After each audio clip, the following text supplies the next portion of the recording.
ముగ్గురు పోటీ చేస్తున్నారు. ఈ ముగ్గురు కూడా లాటరీ ద్వారా గుర్తులు కేటాయించడం జరుగుతుంది. 4 కళ్ళద్దాలు. నువ్వు అక్కడ రాసుకో, చెప్పుకో. అక్కడ ఫార్మర్, అక్కడ వెళ్ళి చెప్పుకో. బకెట్ వెళ్ళి అక్కడ చెప్పు, పేరు రాయించు. పేరు మీ గుర్తు రాయించు. 8th B వెంకటరమణ,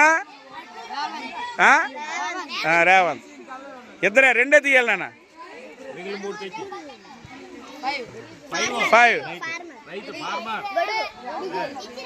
ఇదిగో అక్కడ పేరును మీ గుర్తులు చెప్పుకోండి. అరే నాన్న, పేర్లు అందరూ మిస్. 7th A నలుగురు, మా సెక్షన్. 4 తీయండి. 1 ఉంచి అమ్మా. 3